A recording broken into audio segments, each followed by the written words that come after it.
It's never been more over for Ja Morant and the Grizzlies. I didn't love what I saw from Ja Morant tonight. Some are saying he quit on the team and lashed out at the press to avoid accountability, because the blame ultimately lies at his feet for the team's struggles. But what if I told you that's not the full story? Let's get to it. Ja Morant, in this game against the Lakers, it got a lot of people talking, and it was mainly because of the way he was playing. Looked very uninspired. I mean, he just wasn't active on both ends. Settled for threes most of the time. There's a play where he's in the middle of the zone and he just looks like he's not engaged with the offense. Throughout the game, it almost felt like Ja was making it a point to just pass the ball out to somebody as soon as he had the ball. And just about 48 hours after Ja Morant hit a game winner against the Suns, having 28 in this one, he will go on to perform absolutely horrendously against the Lakers. He finished with 8 points, and you could see here a picture here during a timeout huddle. Ja Morant, away from it all, just looking at the big screen, probably, it doesn't seem like he's a fan of what's going on in Memphis. And that's not just me speculating. Ja even said so himself after that loss. What went wrong for you today? Go ask the coaching staff. Do you feel like, I mean, there was anything you could do differently, I guess? You go ask them. They had a whole spiel in here, so. From the outside, it did, and the outside may be wrong, but from the outside, it didn't look like you had your usual energy tonight. Go ask the coaching staff why. Shout out to Michael Cole, who's one of the beat reporters reporting on the Grizzlies, covering the team. And he was there in the locker room, apparently. And the feel that the locker room had after the game was actually quite interesting. Quiet and empty, as it says right here. Apparently, didn't even get to ask the coach a question during the presser and anything. Ja was ready to speak quickly, but the coach was not in the press conference room when Ja was ready to talk. And after they walked out of the locker room to go to the presser booth, the coach was actually leaving as they were going inside there. Okay. You feel like you should play more? Go ask the coaching staff. Should I play more or not? What could have been done different to get a different outcome other than asking the coaching staff? According to them, probably don't play me, honestly. That's what basically the message was after, so it's cool. The coaching staff message was It's it? cool, bro. We good? You didn't have anything physically wrong in terms of illness or anything? Oh, no, You were I'm under the good. weather. I'm Okay. I'm fine. All right. And then the next day, Shams with the breaking news here. Ja Morant suspended 1 game. And as a Raptors fan, I'm not gonna lie, our luck is really strong here, because after playing the Cavs that are battling with injuries, we're playing now a Grizzlies team that won't have their best player available. What happened that led to this suspension? Gary, there's been tension in the last several days around Ja Morant and his feelings toward first-year head coach Tuomas Isolo's rotation patterns, his plays.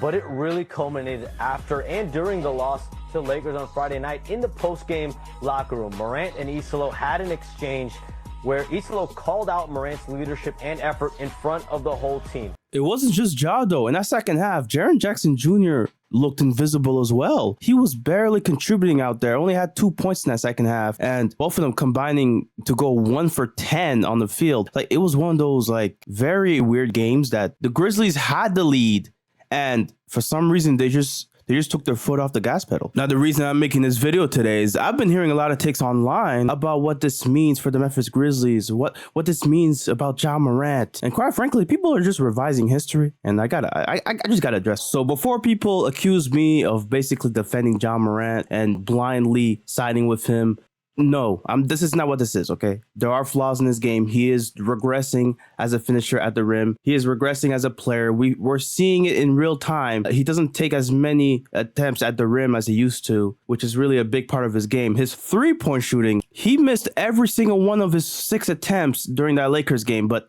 as a whole this season, he is shooting it just over 15%. That is abysmal, even for him. There is genuinely something wrong with his shooting. I don't know what it is. 5 of 32. This is just an abnormally bad start to the season, but it is just 6 games, so you would hope this picks back up. But again, there's more to the criticism that I'm seeing that I just don't agree with. Now, it's one thing to say that Ja Morant should not be on this team anymore and that they should rebuild, retool around somebody else or just try to find a way out of the situation. I don't disagree with that at all. I think that's probably what Memphis needs to do. I'm going to blur out the person that tweeted this just so that this doesn't come across as me calling this person out. I actually don't want to do that. So this is just something I disagree with. So the tweet goes, Ja forced them to change a system that led to the best team offense they'd ever had because it didn't suit his very rigid style. Now, I will say, I got to give credit to the Grizzlies for maneuvering an offense that would be able to adapt without Ja Morant and Desmond Bane being a focal points. They were dealing with injuries for the last couple of years, respectively. And what they emphasize is fewer pick and rolls and more so high-paced offense with a lot of cutting, a lot of off-ball movements, sort of like what the Warriors run with their motion offense. And I remember at this time thinking Basketball made a video about this. That's where I got a lot of the clips from, as it's very interesting what the Grizzlies were doing at the time. It starts without a pick for the ball. The trailing big usually gets involved in some kind of pick and roll here, but they look for a backdoor cut instead. And now there's a full reset with 11 seconds left, and no one comes to set a screen for the ball handler. And then off his drive, their center flashes to the interior and throws up a hook shot for two. They came right out the game. It's like, yo, they're going quick.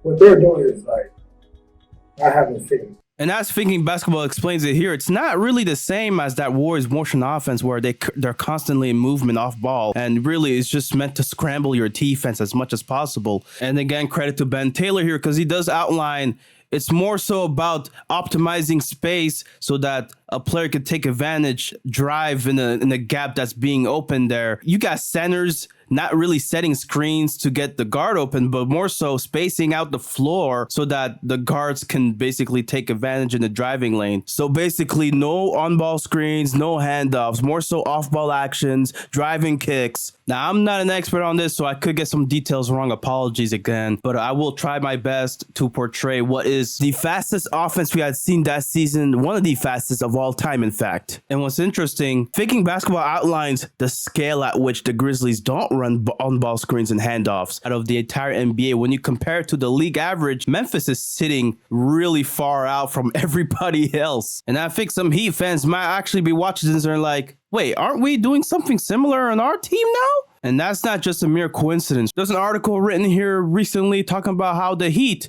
in order to find offensive solutions, they added Noah LaRoche, who is apparently a really innovative coaching mind. Okay. He looks to be an American, so maybe they don't pronounce it the same way as I do, but that's definitely a French name, so I'll pronounce it LaRoche.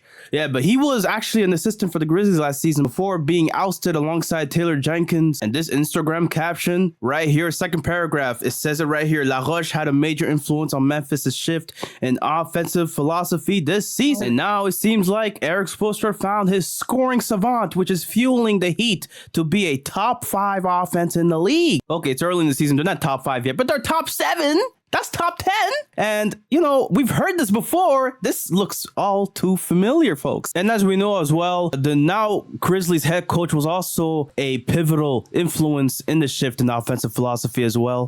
Isolo started to make a name for himself in Bonn, where in 2022 took a team that finished 13th in the German BBL with a 12-22 record to the second place in the regular season standings with 26 wins and 8 losses. He got given the Domestic League Coach of the Year award. He also talks about how the following year they actually played way better, and that was obviously as a result of Isolo's coaching philosophy. And not only did he win another Coach of the Year, but he won a championship in that tournament as well. And after that, he got up and now is the head coach of Paris in another French league. And he ended up winning and being very successful over there too with a 127.1 offensive rating. Shout out to the creators that I've outlined. I'll link in the descriptions for all the videos. Okay, now back to this tweet that I have a problem with. Ja forced them to change a system that led to the best team offense they'd ever had because it didn't suit his very rigid style. They reverted to a Ja-heavy PNR attack and went 11-17 down the stretch, fired Jenkins, and now 7-12 under Isolo. It's just not gonna work with him. And again, I want to emphasize that I don't disagree with the overall point of this tweet. It's just the framing of it that I have a gripe with, right? The offense that Ja was in last season. The implications that OP is making here, I just don't like. The Grizzlies having the best offense. It's because they didn't play through Ja as much as they used to. And now they fired the coach because Ja was pissed that the ball wasn't going to him. And then when the ball got to him more and his stats went up, oh, that's when things started to go awry for the Grizzlies. They started losing more games. Look, I think people are too focused on Ja being the problem where they're missing the bigger picture here. Let's just tackle this, pervasive narrative that, Ja Morant, the offense actually runs better without him and that they're a top 5 offense for that reason. Now, shout out to this Reddit user. Unfortunately, I can't really credit the OP because from the looks of it, it seems like his account got deleted. He does a great job highlighting the strengths of the offense and obviously the weaknesses that we'll get into more here. And believe me, there are weaknesses to this offense that a lot of people didn't even consider, especially since they were winning games. And so it looked like things were working out with less Ja involved. So this is as of January 10th, 2025. As you can see here, up to that point, the Memphis Grizzlies had a top 5 offensive rating. But if you look at the points per play, meaning points per 100 plays in the half court, they're 14th in the league. So where are they getting a lot of these points if not in the half court? Well, offensive rebounding percentages will give us a hint. And it's not just second chance points that are obviously a factor here, as they do generate the most points per possession off of putbacks. But the offensive rebounding does actually help them in another dimension of the game that we'll get into as we focus here on the percentage of plays ran in the half court, which will give you a clear illustration of what the Grizzlies are actually doing on offense. They run the fewest percentage of plays in the half court, meaning that a good chunk of their points has to be coming from the transition, and that reflects in the graph where, yep, that's the moneymaker right there. Number 3 in points per possession, number 1 in frequency. Now I know points per play, they're not top 5, but they're still above average relative to the league, and that still shows how great of a transition offense the Grizzlies run and how much more of their points they get in transition as opposed to in the half court. Now back to this rebounding component, because most of their transition points coming off of live rebounds, and that's worth noting because if you look off of steals, points in transition off of steals doesn't come up that often for the Grizzlies. So as you can see, the Grizzlies emphasizing crashing the glass on both ends to where on defense they can go on transition off of live rebounds. Now because of this, the inverse also happens to the Grizzlies. So a lot of this crashing the glass on the offensive end, when the team gets the rebound, they go in transition more often. And you see in the half court, teams don't have to play in the half court nearly as much as they do against other teams because the Grizzlies allow a lot of transition buckets on the other end. 5th fewest percentage of plays played in the half court on the defensive end for the Grizzlies. And that just reflects the graph here off of live rebounds, defensive transitions. Yeah. You can see it there. A lot of teams get their points off of crashing the boards, and the Grizzlies aren't able to get back because they're also crashing the board so much. And so basically, you're giving up as much as you're getting with this play style. And I think OP does a great job explaining the conclusion he comes to himself, which is basically along the lines of what I highlighted here. So looking at all of these numbers, what can we conclude? Well, obviously they're not scoring enough in the half court. And they either need to get more in transition, which they're already leading the NBA in where they are in transition. They're number 1. So I don't know how much more you're going to get that. They could get on the glass more, but they're already number 1 in putbacks. So what needs to change is the offense, because you can't really score more than they are in transition, and you can't really get more than they are in putbacks. They need to score more in their actual actions. And the new offense isn't working for that. It's getting the wrong people shots. It's getting people into actions that they aren't comfortable with. Maybe 1 or 2 guys on the team. Santi's looked great in the new offense. Jake has looked good in the new offense. And if those are your supermax guys that you want to build a team around, then yeah, run this new offense. But it just doesn't seem to fit. Right. This is in January of 2025, right? And I do want to highlight that a lot of this actually did track around that time this season. Around this time, Memphis had a top 6 record in the league, 3rd in the Western Conference at the time in January, 3rd highest free throw rate in the league. They were actually getting to the line a lot. 2nd highest offensive rebound frequency. Again, this tracks. But then you look, turnover frequency, Memphis is bottom 4 in the league in turnover frequency. They actually turn over the ball a lot more. And when you look at opponent free throw rate, Memphis is actually at the bottom as well. Bottom 5 in opponent's free throw attempt rates. Oh, and what do you know? Opponents also generate a lot of offensive rebounds against the Grizzlies. Oh, because of course they do with the play style that they play on offense and defensively. That costs them a lot.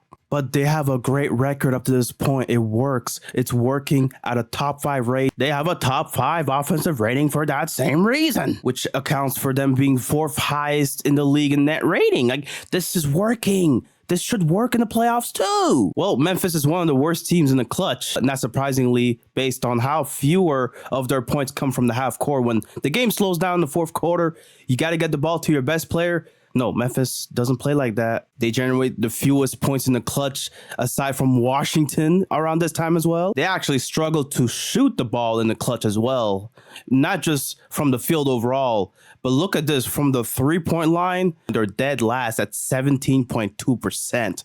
I mean, yikes. So over here, I have a graph. Yay! First graph on this video. Yeah, the record that the Grizzlies have had up to January 10th of 2025, 24-14, very positive record. And versus bottom 10 teams, you would not be surprised to find out that they are 14-4, 10 games over 500, just like they are 10 games over 500 on the season. So that already tells you, oh boy, that record versus the top 10 teams might not be so good. And you would be correct. 5-6 versus top 10 teams in terms of record. Obviously, that accounts for the Grizzlies also having a top 10 record. So really, it's versus the top 9 teams in the NBA. So that's pretty interesting. Pretty interesting stats here, folks. So, okay, back to this tweet where I basically addressed how this best team offense, quote unquote, had so many holes. They were not good enough to beat the top 10 teams.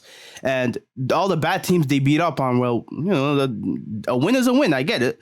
But really, there was a lot of glaring flaws that wouldn't translate to the playoffs. Now, let's get into the second part of the tweet where he talks about the Grizzlies reeling after they changed the offense to more heavy PNR. So the last game that we tracked up to January 9th against the Houston Rockets, right? If we look at the games following that up to the point where Jenkins got fired, they will go on to win 20 of their next 35 games. So 20-15 record, just over 500. That's good. But it wasn't good enough for the Grizzlies as Coach Jenkins then gets sacked after getting blown out by the Thunder. So I do see where he's coming from, because as soon as they adjusted to the pick and roll style that Ja likes to play, things didn't end up actually getting better, right? They started losing more games. They were still 20-15, but again, regular season wise, that's a worse record than what they had in the first 40 games or so when it was all clicking. And I think where OP loses me is really the first part where he basically tries to imply that the Grizzlies would be better off if Ja Morant did not play his rigid style, quote unquote. And that's where I think Ja is getting the short end of the stick as a franchise player. Like, okay, we see a lot of these new offenses coming from the European leagues, and they've worked with great success over there, and they've shown to work even in the regular season. But again, unlike in the European leagues, the talent and athleticism gap in the NBA is supreme. When you run an offense that maximizes the strength of your franchise player or superstar, that trumps whatever the Grizzlies were trying to experiment with last season. And I think that's where I think the bigger story lies, and it's what I'll attempt to explain in the latter parts of this video. Because the Grizzlies, they ran an experiment of a newer offense last season, and they did it under Ja's nose. And I think they knew that this would take away Ja's touches. And going away from Ja's strengths to me implies that they were already out on Ja Morant as their focal point to begin with. And I'm not saying that the offense in itself in a vacuum is a bad thing. It's actually pretty good. For the future of the NBA, we'll see more of this stuff. I mean, Miami's already implementing it into their system. Like, we're going to see more of this, but I just think they're doing this knowing Ja's strengths and weaknesses. They're doing this knowing that this will not help Ja Morant. If, in fact, it's going to hurt him. And I think that's where the bigger story lies. Because at first, you see players saying stuff like, it takes a lot of pressure off of us, like Desmond Bane did. He said, when you have 6 or 7 guys flirting with double figures, it takes a lot of stress off of us. So initially, it seemed like the Grizzlies were being sold an egalitarian offense that would benefit everybody. But then when Jenkins got fired, I think that's where most people came into the story and were shocked. They were surprised. But if you saw how Grizzlies fans felt about the offense and Taylor Jenkins for a while, they knew this was coming sooner rather than later. And when you read this ESPN article, it dives deeper into the behind-the-scene machinations that really does open your eyes to how the front office viewed not just Ja, but Jenkins for a while and were, seeding them out. It became clear on this ESPN article that the offense was the main issue at hand for Jenkins being fired. They just weren't on the same page. So you have Taylor Jenkins here as the coach, and he has two other people behind him in Isalu and LaRoche that are the architects of this offense and that, quite frankly, shifted the philosophy of their offense during the season. And according to ESPN, behind the scenes, it seemed like the front office was trying to move away from Jenkins dating back to the offseason prior, where they basically asked Jenkins to fire 5 of the assistant coaches that were there since 2022. And Jenkins obliged. And it was something that caught them by surprise, them being the assistants.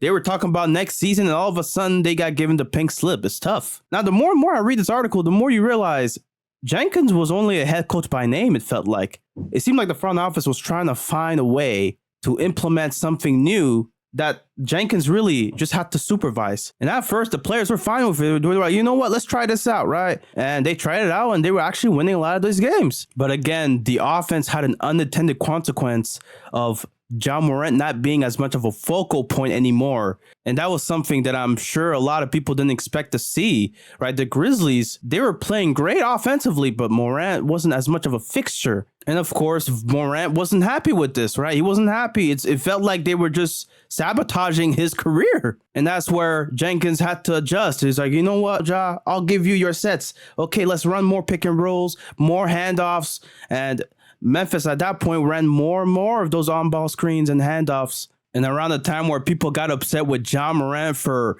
his celebrations, he was putting great numbers around this stretch late in the season. If you look at the games before February 8th, right, he's averaging 27, 4, right? He's not really averaging that much. Career lows in many categories. And then you see a crazy jump. It's 27 points per game in his last 20 games, 6 assists, 3 rebounds. Whoa, the scoring punch is there. But again, the winning doesn't seem to be there either, even after reverting back to that old style, and Jenkins got the hook afterwards. It looked like they were worse against top teams to begin with, and it also looked like things were going to bottom out in the playoffs regardless, as they did, as they got swept in the first round. Is this tweet accurate? I'd say it's somewhat accurate, right? They did fire Jenkins. It did go wrong with Ja Morant having the ball more of his hands regardless. But I think the framing of this is basically saying if they had stuck with the offense, that things would have worked out better. And I just disagree with that. I don't think that is the case either. I think people forget that in Game 3, the Memphis Grizzlies were actually doing really well, and Ja Morant was a big factor in that. The threes weren't going in for Ja, but everything else was. He was 6 of 11, 15 points in the first half. And the reason why I say the first half is because, of course, as Ja Morant was going in transition, gets the ball from Scottie Pippen, Lou Dort undercuts him, and it results in an injury that Ja would unfortunately not be able to return from. But they're up 27, man. Memphis, look, they'll be fine, right? Like, obviously, this Game 3, right? The other players are going to step in as they were the first half. Look at this. Kennard makes the 3 at the half. Yeah, they'll take care of business in this game. Wait, what? Okay, see, won the game. Second largest comeback playoff win since 97. What happened? Well, of course, Scottie Pippen with the ball, right? OKC just ramped it up on defense, got the transition buckets. And as we know, the Grizzlies not having a reliable scoring punch now. Hey, man, this was an outcome that I think people looking back, they would be surprised, but it's not that shocking looking back. Let's be honest with ourselves. It's not that shocking. Other than that, though, I agree with the overall take that people have. The Ja Morant era in Memphis has run its course. I think he needs to be traded, or at the very least, they need to find a way to trade him and build onto a new era, because I think there's definitely not going to be something from this that I think is going to come out that's positive. And it does seem like Ja Morant, he would much rather not play in the system that they've implemented in Memphis. Now, of course, we'll concede it could work. It could work with the right personnel. And Ja Morant just might not be the player to have them lead this team. I think people are right to criticize Ja Morant. Over the last couple of years, his career has fallen off a cliff. The media, the NBA, they're just not in love with him like they used to be. The league has moved on from Ja, and I think that's fair. But let's not act like Ja Morant now is a bum or that he's completely fallen off. We saw him score 35 points in the season opener, right? His threes are not going in. I will give you that. And obviously, as he puts up a three here, step back contested. Ooh. And it's not exclusively because of one person. It's not the coach. It's not everybody. It's not the front office. It's a lot of things that's going wrong in Memphis. A lot of the injuries that they're facing as well. They don't even have most of their center depth. I think Jaren Jackson Jr. at this point is the only big that is a starting caliber or rotation player that is available on the night-to-night basis for this team right now. Like, that's ridiculous. Like, and you expect things to go well in Memphis with all those injuries? No, I don't expect that. They don't even have Scottie Pippen Jr. also. Like, bro, there's a lot wrong with Memphis, and I think piling on Ja Morant like this, I think it's become the trendy thing to do, and I think it's just not the right thing to do, man. Where do the Grizzlies and Ja Morant go from here? For now, Morant is expected to rejoin the team on Monday at home against the Detroit Pistons. The sides are looking to move past this, Gary, and move on. There's been disciplinary actions over the last couple seasons that have really derailed Morant, his seasons, his career to an extent. 33 games worth of suspensions in 2023 for incidents involving guns. Last season, a fine for gun gestures in game. So teams across the league, though, are monitoring this, keeping an eye on where this relationship stands between Ja Morant and the Grizzlies. They want to move on here after today and after he serves this one-game suspension. I've also noticed fans speculating, Ja, he could be traded. I see Raptor fans saying, Ja could be traded for Emmanuel. I'm not going to lie, bro. Raptor fans need to stop because Ja Morant is not a good spacer and he's not a good POA defender. He's going to get targeted. And number 3 is there's going to be too many cooks in the kitchen. I know the Raptors team isn't that good to a lot of people's eyes, but we still have a lot of talent. And Ja Morant is going to be yet another player that's going to have to sacrifice his stats, which is already something that he's not happy with. So yeah, that's not happening. I hope you guys enjoyed this video. I'm trying to come back and, come back better than ever on this main channel, but it'll take time. Hope you guys enjoyed this one. I'll see you guys later. Peace out.